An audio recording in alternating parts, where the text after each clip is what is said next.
భారత అంతరిక్ష పరిశోధనా సంస్థ దేశీయంగా మరో ఘనతను సాధించింది.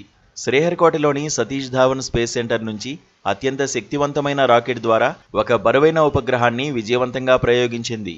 ఇస్రో శాస్త్రవేత్తలు జిఎస్ఎల్వి మార్క్ 3 అని కూడా పిలిచే ఈ రాకెట్ను ప్రస్తుతం SVM-3గా వ్యవహరిస్తున్నారు.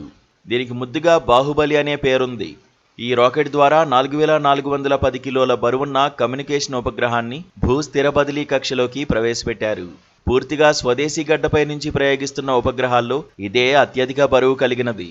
ఈ ప్రయోగానికి సంబంధించిన కౌంట్డౌన్ సాఫీగా సాగి నిర్ణీత సమయానికి అంటే సరిగ్గా సాయంత్రం 5:26 రెండో ప్రయోగ వేదిక నుంచి ఈ రాకెట్ నింగిలోకి దూసుకెళ్లనుంది.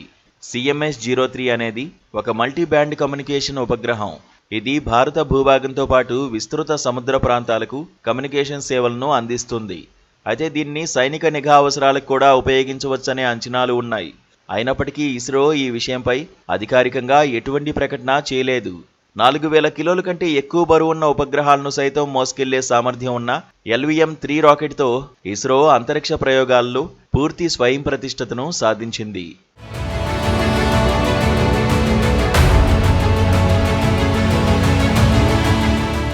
చంద్రయాన్-3 మిషన్ను విజయవంతంగా అంతరిక్షంలోకి మోసుకెళ్లింది కూడా ఇదే SVM-3 రాకెట్.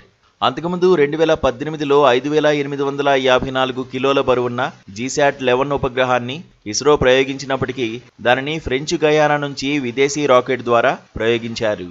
అందువల్ల పూర్తిగా స్వదేశీ భూమి నుంచి ప్రయోగిస్తున్న అత్యంత బరువైన ఉపగ్రహంగా CMS-03 రికార్డు సృష్టించింది. ఇది SVM-3 రాకెట్కు 5వ ఆపరేషనల్ ఫ్లైట్ అని ఇస్రో వర్గాలు తెలిపాయి.